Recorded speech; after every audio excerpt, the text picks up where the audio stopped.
Greetings and salutations. My name is Eric Badrag, and I am the project manager of Haphazard Projects. I have not posted or done a video in a very long time, so I feel like I need to be spanked. Got a couple things I want to talk about.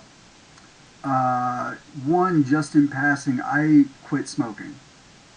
And that's a big deal because I've been smoking off and on for a long time, but this time is for keeps. I am vaping to control how much nicotine comes into my body. Normal cigarette is 6 milligrams, so that's what I'm smoking right now. That will hopefully soon go down to a 5 and then 4 and all the way down to where there's no nicotine present, at which time I would quit vaping. If anyone is interested, I use a Smock Alien 220, and right now I am smoking a homebrew from Wyoming Vapor Company, and it's called Grape Vape, and it is good.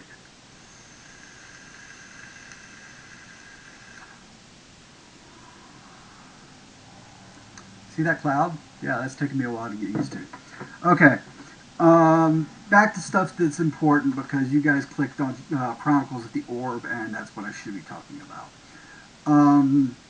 I posted something some time ago saying that there were going to be some changes and whatnot to the mechanics of the game. And they're not very big, but they speed up gameplay a lot. For those of you who don't know, who haven't participated in playtest or whatnot, Chronicles of the Orb uses a system that I devised called dice scaling system, or dice pool system, dice pool scaling system. That's what DPS stands for. I knew I'd get it right eventually.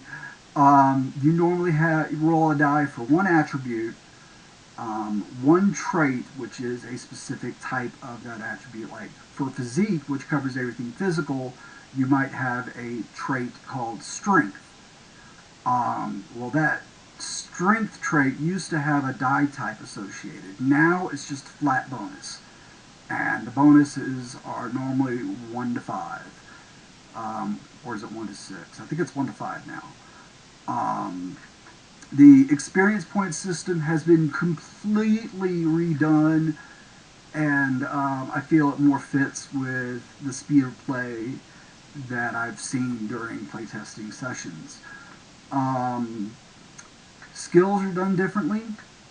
There are no focus levels, but you can get flat rate bonuses up to, a +5, I believe, which is maximum. Some races will find their attribute traits, their maximums for that, enhanced. Like, let's say a Kazald has a +4 strength, and instead of having the maximum of +5 or +6, whichever it is, I can't remember right now. I believe it's +5. I'm almost certain it's +5. Instead of having a maximum of +5, he might have a maximum of 8, which takes him beyond the veil of the mortal human, which is appropriate because dwarves are supposed to be stronger and hardier than regular humans. So that was a big change. I had to go back and change about 117 races, or means as I call them. 117 of them to go back and reflect all these new mechanical modifiers. And even though they're simple, rewriting them has been a pain in my arse. So there's that. I have changed the background system. Basically now, instead of just picking a background and it gives you flat skills and equipment, first thing it does is it breaks it down to your skills, of which there's still only 8: athletics, combat, criminal, mystic, scholastic, social, technical, and wilderness. Those are all the skills. You can try anything within those skills.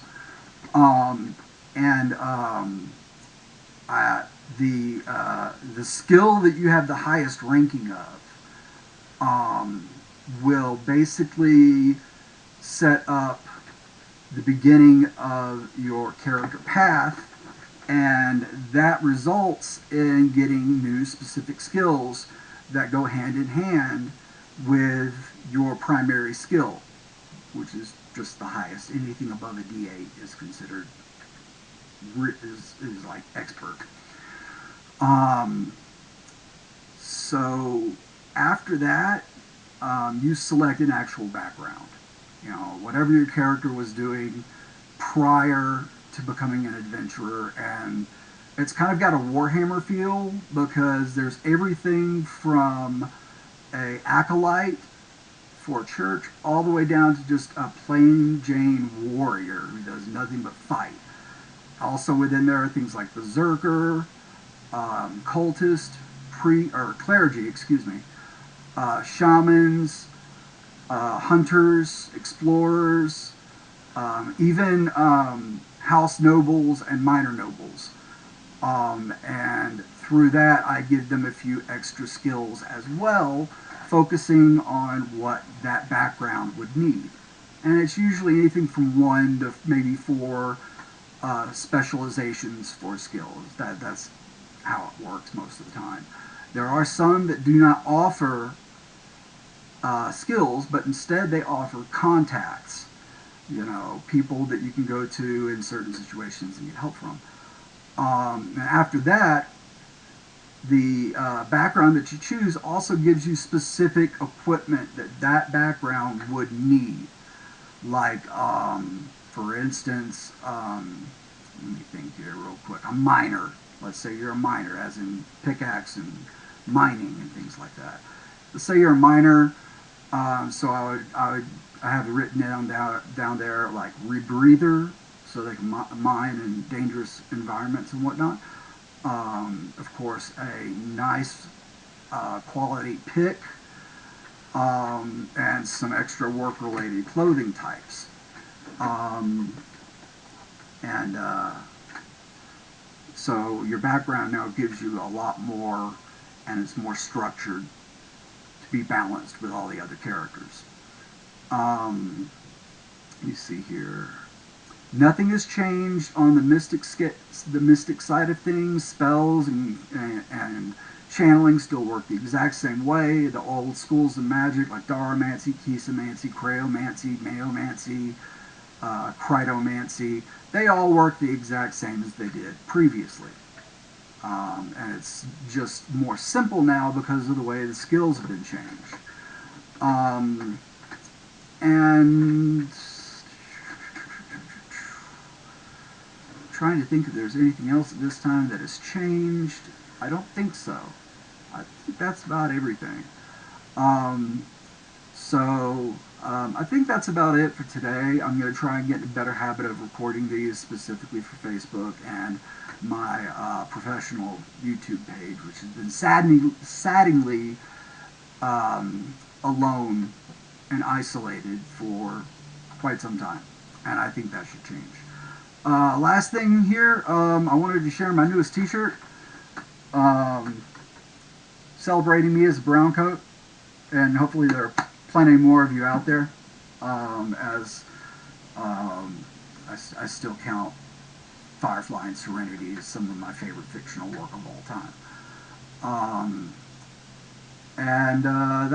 That's going to round it out. I was planning on doing about 10 minutes. We're at 9 minutes now, so I'll put it into this. So thank you for tuning in. Again, my name is Edric Adreg, Project Manager of Haphazard Projects, and may your days be 5 moons bright.